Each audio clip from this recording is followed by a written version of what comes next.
Jess Collins or Jessica Collins. How do we want to I'm in formalize trouble. this? Oh gosh, no, don't do that. I'm not your mother. So, though I have met your mother and she's a pretty amazing woman. So She is. today I am with Jess Collins, a absolutely fantastically funny fucking woman.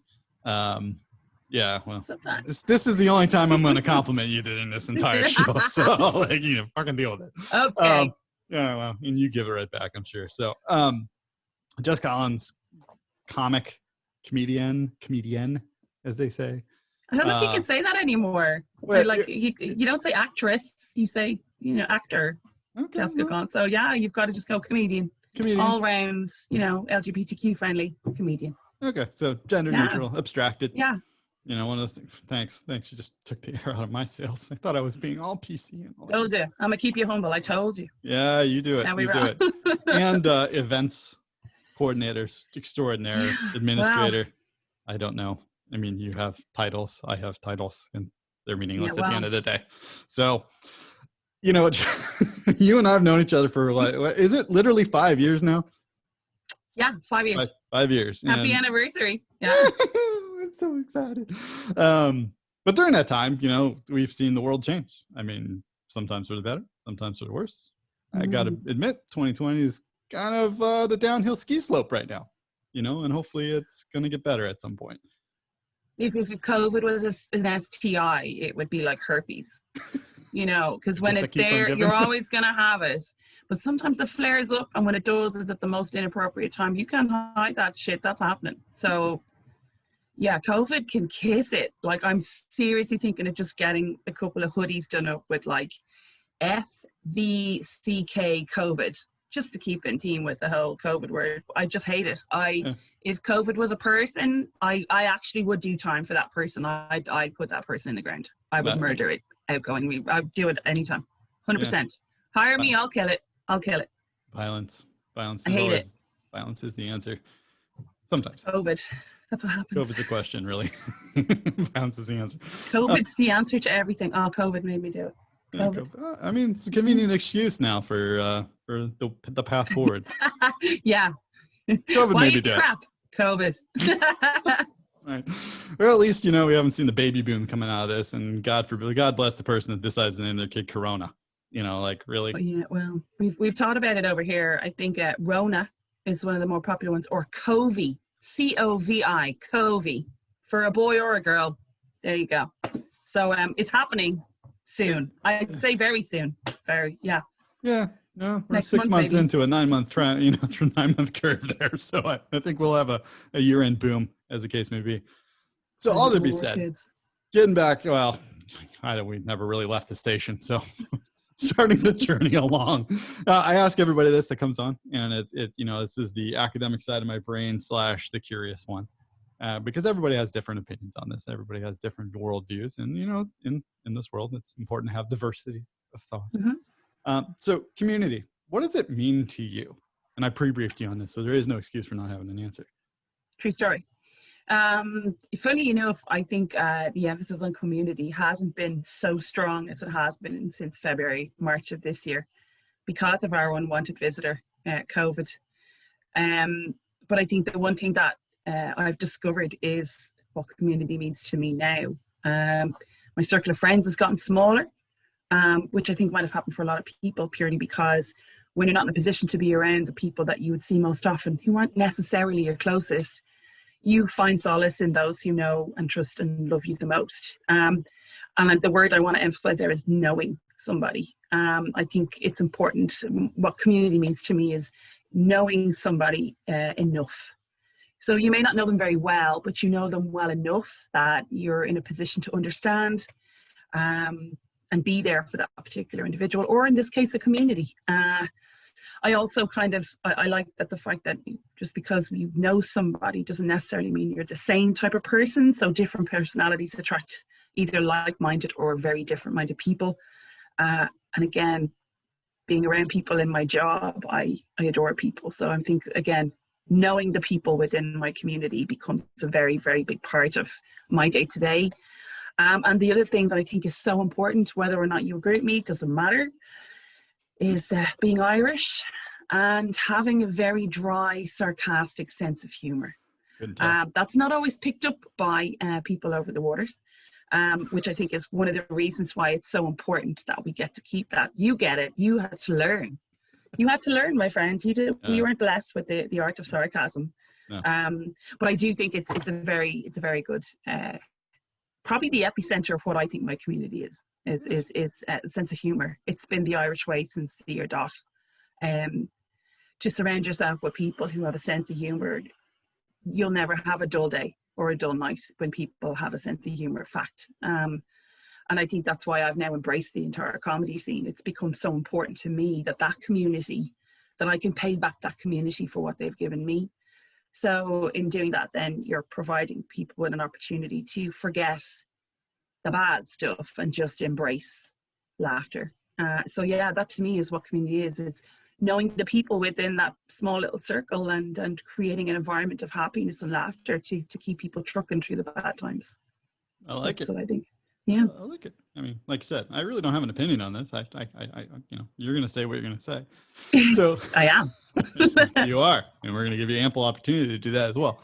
So this morning I got an opportunity to talk to a friend of mine, coworker, friend of mine, who really wanted to focus on community and games. And one of the things she said, which I think is very apropos to what we will be talking about in light of comedy, is, games, card games, board games, Nintendo, whatever, Xbox, whatever. What it does is it kind of creates this barrier. The world at large gets kind of tossed out the side, right? You get to focus on the things in the moment. I can play Uno or I can play Monopoly, and I can get really pissed off because people are going to win. But in that moment, I kind of shut out the world. I don't worry about what's happening outside my front door. I'm worrying about what's here and now. I'm worried about the people that I'm with. If I'm playing with my kids or doing whatever reckless, abandoned things that I'm doing in that moment, I get that opportunity. And you kind of mentioned that as part of comedy, like you said. Your comedy helps you shut off a little bit of that brain, that overthink stuff. So I want to get your thoughts on, well, let's back up to your journey into comedy, because I've known you long enough to know how you kind of got started in this, but I want to hear that. I think there's people that want to hear, why did you choose comedy of all the things? Why did you choose comedy? Yeah, my mum always kind of slags me about that, because she's like, you couldn't have taken up something that would lead to a solid income regularly. I was like, that's my job, and that's already, COVID and all. As I told you, we can blame COVID for everything. But how I actually kind of got started was I was working as a wedding coordinator in a hotel, a 3-star hotel in Dublin, and love and adored where I worked, because again, it came down to the type of people that worked there and the type of people who booked their weddings there. Salt of the earth people, just characters is probably the best way to describe them. So I would have a story after every weekend from all the weddings I would have done. And of course my mom would say to me on a Sunday, oh, tell Joan that story about that. So I'd have to put on a performance in front of someone who worked in showbiz, which was always baffling to me, but the backstory there. But there was also a situation where a very close friend of mine was diagnosed with cancer, and he had asked me before about, during the treatment, he'd kind of said to me before, just do me a favor and don't be that person who talks about the cancer. And I kind of took it upon myself to be prepared for every time I saw him to make him laugh. Which I got given out to subsequently, because after his operation, he was still literally in a lot of stitches, and I was making him laugh. But I suppose what I gained from that was the courage after people saying to me, you should really try stand up, to do it. So yeah, I reached out to a female comic who's quite popular now in the UK and potentially in the US, a comic called Joanne McNally. I adore her. She's an amazing comic. She's been on the scene for a while, and she's only a baby. Reached out to her on Twitter, and I said, look, I'd love to know how you got into comedy. How does a female start that up? How does she go about finding out what to do? And she came back to me publicly on Twitter and said, reach out to these people, and named a couple of venues. And I got in touch with I decided to get in touch with them the next day. But before I had an opportunity to do it, one of them came to me and said, do you want to do 6 minutes next month? And I was like, yeah, I can do 6 minutes, no problem.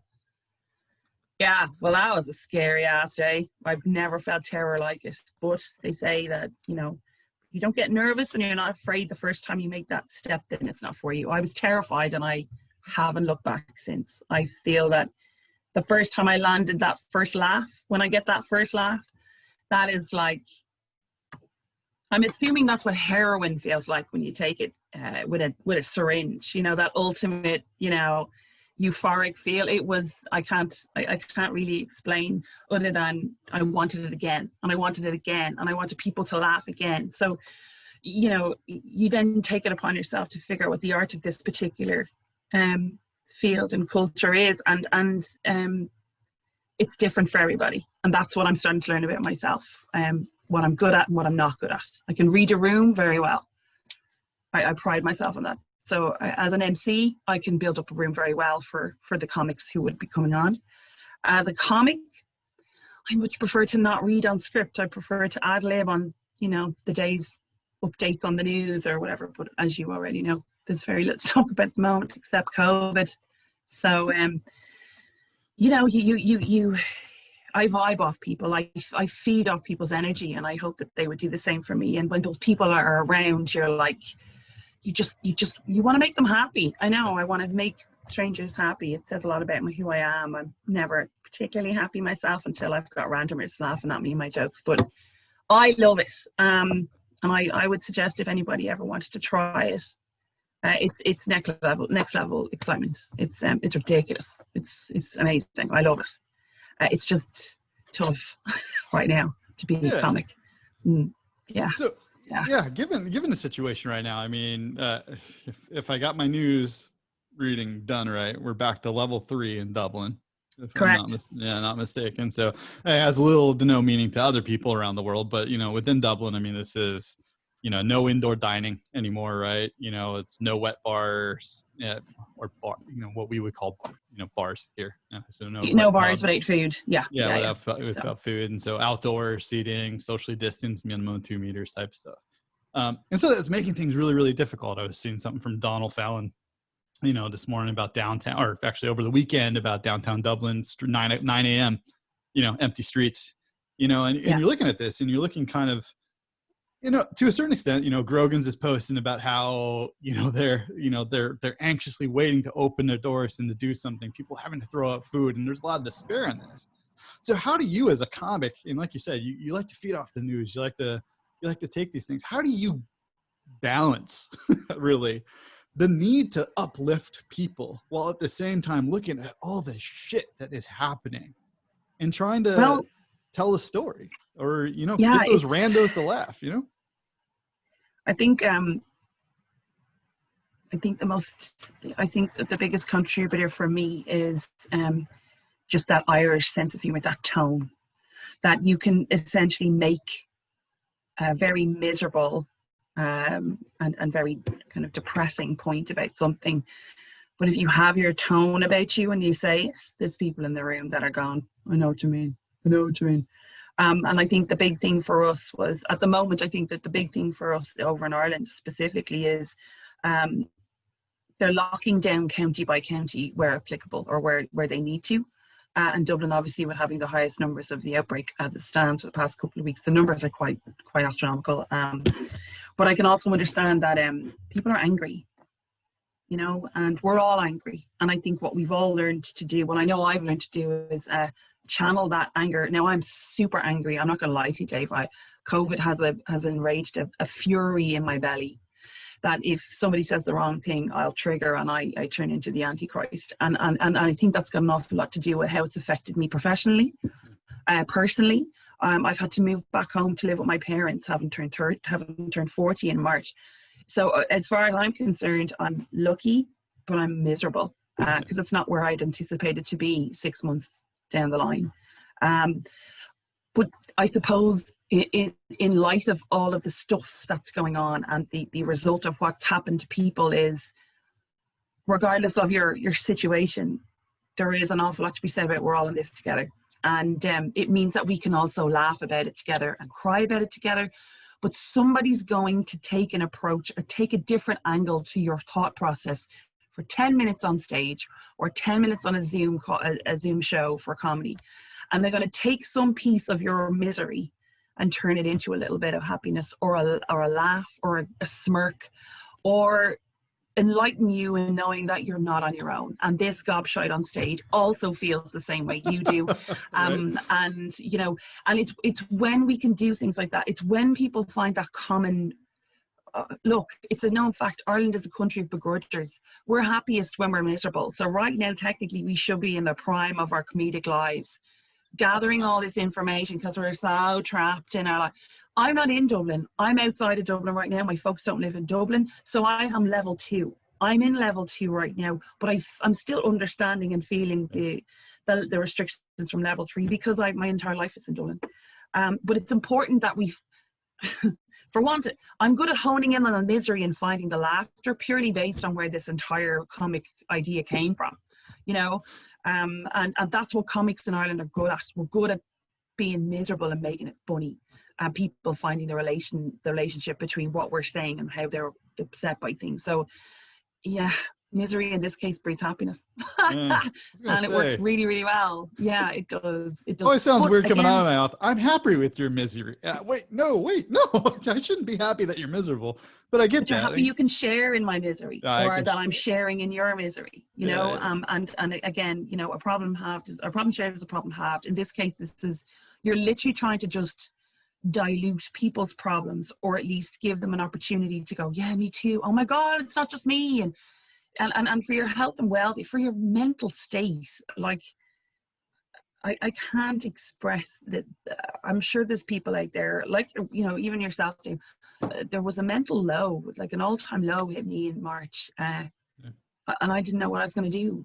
Someone told me you've got to stay in your house for 2.5 weeks and you can't go out and see the people you love and adore. And, you know, you can't go out and have sex. You can't go out and just meet random strangers and get the right. None of that was going to be happening. None of it was going to be all just living with one person who, let's face it, I lived with someone I didn't particularly like. You know, she just happened to live there because she owned the gaff. But we got on with it. But I have to say, you know, over here, if they'd closed the liquor stores, Dave, we would have set this country on fire. Fact. Well, we don't want that. I'd like to come back and visit to something that was remotely resembled what I remember from, I don't know, what was the last time I was there? March. Yeah. So there is that. It's quite apocalyptic, to be fair. Like, especially, you know, bank holiday weekends in Dublin. Nope, there's no one here. Yeah. There's no one here. And it's World War Z kind of stuff, you know. But if you put too much emphasis or too much thought on it, then you can just fall into a really big, deep hole. So again, as I say, we use humor as a coping mechanism, and you kind of just have to roll with that. So it's important that we do. So as comics, we've gotten together in our own little community, and we've tried our best to keep the comedy rolling, even if it is on a Zoom call where you're not even hearing the audience laugh. So how are you doing that? Are you, like you said, you're doing Zoom calls? What else? I mean, how are you guys creating that environment now?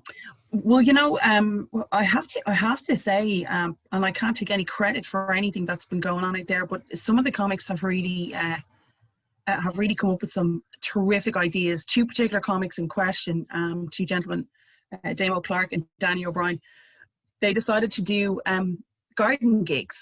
So when we were in a situation where people were still on lockdown, the 2 lads would show up in the middle of an apartment complex, you know, where they have the courtyard around all the apartments, and they do a gig in the garden. So then what they started doing then was, when they were in a position then to host outdoor events of up to, I think originally it was 100 to 200 people, they literally took the car parks up in Little Car Park or up at a warehouse and industrial estate, and people drove up and sat 2 meters apart with their own chair. Yeah. And then the lads did a gig for 90 minutes or for an hour. And what it did was it made people feel like they'd something to look forward to, that there was something there for them to go and see and enjoy and laugh, have a couple of scoops and laugh about this absolute, you know, tyrant of abuse that we're going through together, this unwanted, you know, STI that none of us can get rid of. We can't find the antibiotics for. And that's what we did. We honed in on the misery and we made it funny. And the boys are doing a great job. Funny enough, I actually have Damo booked for my first comedy club gig. So it's great what they've done. And then of course we've had other comics like Jack McKenna. We've had comics like Geez, there's so many. I'm going to be in trouble for forgetting them, but they've done their comedy gigs online, the Zoom calls online, which definitely was a new reality for us, because the only people you could hear laughing were the comics. Everyone else was on mute. So you could have up to 80 to 100 people on your Zoom call, but you'd only hear 5 people laughing, and you don't know if they're even laughing at the right time. So you don't know if you were like, I can't even use old material. I have to use new material, because, you know, no one's in Coppers anymore. No one's going to any nightclubs in Dublin at 5 o'clock in the morning. We haven't been there since, you know, and this is all stuff we talk about, you know. Oh God, we could, you know, the pub scene is gone in Ireland. No, it's not. Relax. Don't worry. We'll find a vaccine and we'll be back to exactly where we were, you know, 12 months ago. Oh, you take the old Guinness slogans, right? Again, pint of Guinness is good for you. Oh, do you know what? There you go. Party or 5 a day. But yeah. So yeah, it's the comedy scene has struggled. Nobody gets paid unless there's a gig. No one gets paid unless it's a live gig, and no one gets paid if it's a live gig and it's sponsored and people can afford to pay it. So at this moment in time, comics are literally just trying to stay on social media to be present, which is tough going. It's tough going. It hasn't been easy for a lot of us. Running your own I'm lucky I've got a as job. Work. Yeah. But again, it's you can't turn your back on it. For sure not. So you mentioned one of the things that you're planning on doing here is that you may tell us the secret. Okay. What's coming? What's coming? I think it's probably going for a while. And again, because I work in the events industry, I'm a planner. I can plan things, and I plan them well. So I suppose being given the opportunity during lockdown and during COVID to, you know, you're not working every day. Obviously, I work in events. So the time I had free, I decided I did, you know, as I'm sure you know, and a lot of people, you want to ask someone to do something, you ask a busy person. I like to be busy. Busy keeps me productive and it keeps me happy. So I thought to myself, why not try and establish a comedy club of your own, where you know, do all the things that other clubs should be doing but aren't doing or don't need to do because they're established. Why don't we just try and establish this as a really good run comedy club and give every comic an opportunity to perform? So I have found a venue, and I'm working with a beautiful man called Dom. And it's Nancy Hand's pub in Parkgate Street in Dublin, just on the outskirts of the city centre. And the reason I picked that venue was I have a great relationship with Dom. The pub is older. It's a pretty old pub, and the story behind Nancy's is a great story, which I'm not going to tell you about. If you want to know about it, come and see my gig. What a tease. And yeah, you know, people are going to have to pay for it. And that's the other thing. We're also going to try and incorporate the COVID compliancy. So it means compliancy, is that a word? Compliance? Yeah, we're going to go with it. Yeah, sure. Basically, everything that we're going to do is within the COVID guidelines. So there will be food included in your ticket price. There may or may not be a free pint. We'll wait and see if they're good. And it's important that these things are put out there. So not only are people going to be, you know, paying for a 5 comic lineup, but they're also going to get fed and they're going to get a pint as well. And the idea behind it is to just try and make people forget what we're in. Yeah. Embrace what we have to embrace, and, you know, try and just, the only reason we mention COVID is to joke about it. And the idea being that when the restrictions are lifted and we are in a more of a flexible situation where we can occupy the pubs in bigger numbers, ideally I'd like to take this on the road and do it all over the country. And again, stimulate the economy for my comics. I miss gigging with my comics. I miss the countryside. I miss the country gigs with the comics.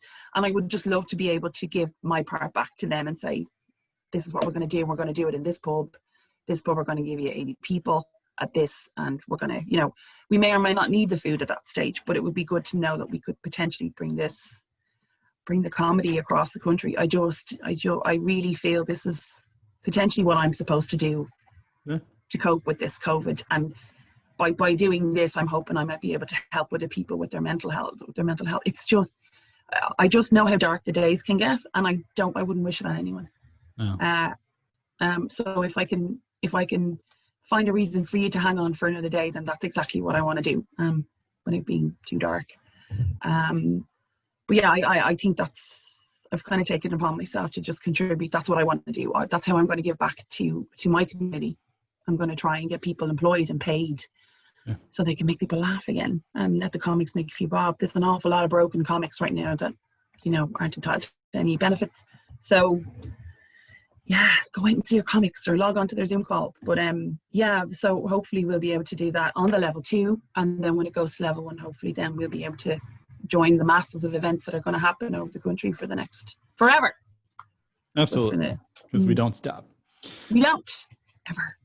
Well, that's awesome, Jess. I mean, I'm like I said, I've known you long enough to see you start it and see you continue with it. So I mean, that's amazing. And personal testament here. I've been to several of your gigs, and you are a funny fucking woman. Like, oh, thanks.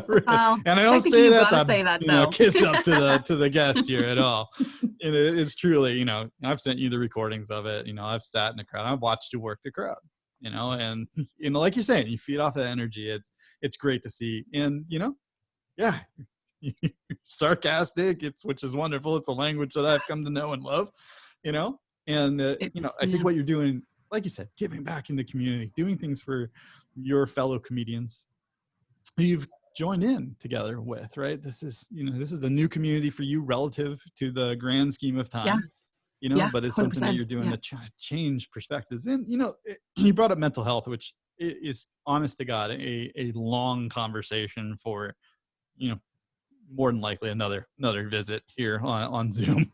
But, and it's so important, I think, in these days. It's really easy to get despondent. It's really easy to look out at everything, like you're saying, this grand STI that is COVID, and say, when is this going to stop? When is it let up at all? Every peak and valley that we face, whether it be restrictions in Dublin or restrictions here in the States or around the world, right?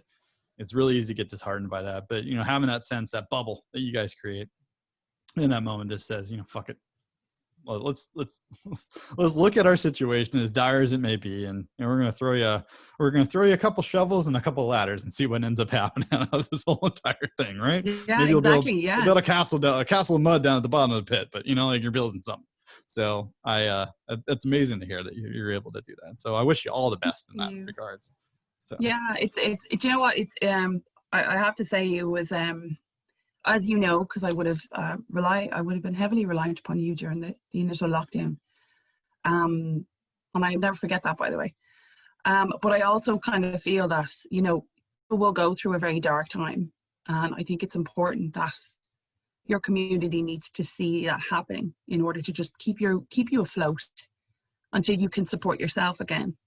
And I know with me personally, there was so much shit just coming down the road, one after the other.